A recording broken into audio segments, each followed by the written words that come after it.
Once upon a time in the fair kingdom of Waverlin, a 4-year-old boy named Prince Tyr roamed the sandy shores, his big brown eyes sparkling with the thrill of adventure. With a golden crown slightly askew on his tousled brown hair, he brandished his wooden sword, a token of his royal heritage, though far more suited for the grand imaginary quests that danced in his mind. Waverlin was no ordinary kingdom.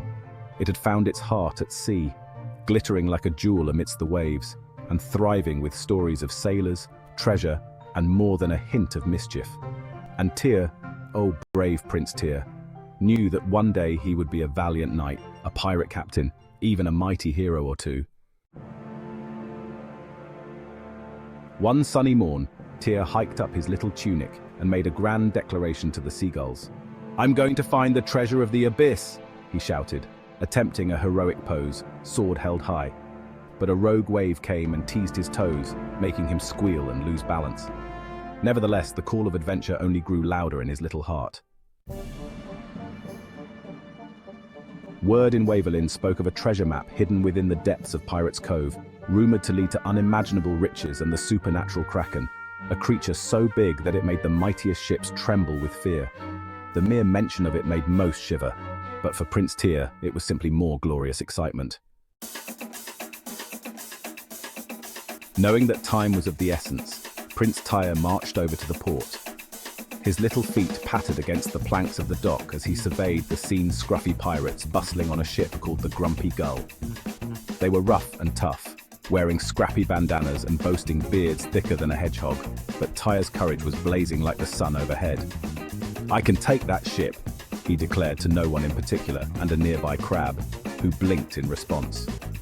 He scrambled to the ship's side, waving his sword as if challenging the pirate crew itself. The pirates, who were busy tying knots and sipping from mugs, stopped and turned. A few chuckled, scratching their beards. "What's this?" "A wee lad with a sword," one pirate with a patch over one eye hooted.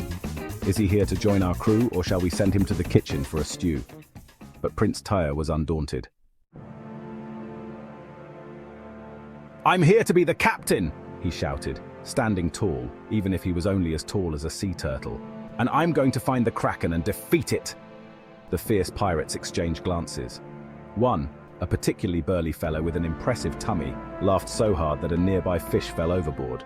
"Captain, by all means, lad, make yourself at home." He slapped a hand on Tyr's back, nearly sending him tumbling overboard. The pirates, entertained by the audacity of this tiny prince, lifted him aboard, crowning him Captain Tyr the Brave, at least until they ran out of jokes. Once at sea, the Grumpy Gull pitched and rolled with the waves, an unruly beast that only needed a courageous captain to tame it. Tyr waved his sword around, making sure to look the part as he commanded the crew to hoist the sails. When they paused to look at him quizzically, he pointed dramatically toward the horizon. "To Pirate's Cove!" he yelled, ensuring he sounded fierce, though his voice still had that adorable lisp. The sun dipped low in the sky, casting a golden shimmer over the crashing waves. Suddenly, a shadow enveloped the ship, and the raucous laughter of the pirates turned to gasps. The water boiled, and up from the depths arose the colossal Kraken. Its tentacles curled ominously, glistening with wetness, and it let out a roar that resonated through the very heart of the ocean. "Capture the beast, Captain!" the pirates yelled, courage faltering but still united.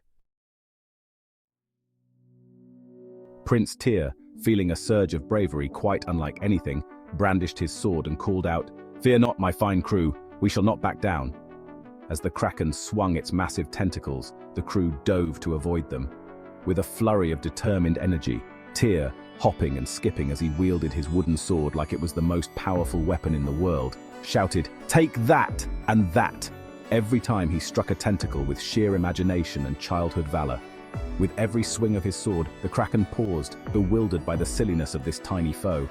Tyr danced between the tentacles, shouting silly jokes and pretending to trip over his own feet. The pirates watched, slack-jawed, as a muttering laughter erupted from the Kraken itself. Suddenly, one of the tentacles reached out, but instead of clenching Tyr in its grip, it tickled him. "Ha! You cannot defeat me!" Tyr giggled, unraveling the tension as he struck out playfully with his sword.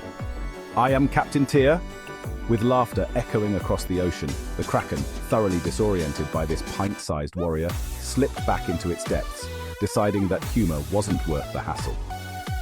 In that moment, Tyr had bested the Kraken without a single scratch.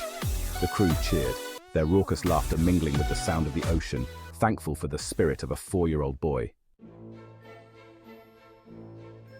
"To the treasure," they sang, and off they sailed toward the mysterious Pirate's Cove. When they finally arrived, the crew hopped ashore like joyful frogs, lifting Prince Tyr onto their shoulders. Together, they dug through the sands, the pirates' fierce laughter filling the air until at last they struck wood. "What's this?" a pirate gasped, brushing off the sand. They lifted the chest together, groaning and puffing until they managed to pry it open. Within lay a sparkling treasure, gold coins, jewels, and a rubber duck that squeaked adorably. "This is the real treasure!" Tyr squealed, holding the rubber duck high like royalty, his eyes glowing with proud mischief. Under the sun-soaked sky of Pirate's Cove, Prince Tyr, the tiny brown-haired boy with sword skills, had not only taken over a pirate ship and befriended rough-and-tumble pirates, but also made enemies into friends and taught a Kraken to laugh. And there, on the shimmering sands of the island, not just a prince but Captain Tyr the Brave rested his sword and celebrated with his pirate crew, casting aside their past ways. Together they became legends of the sea, bound by the courage, humor, and splendid adventures of childhood, a treasure more valuable than gold.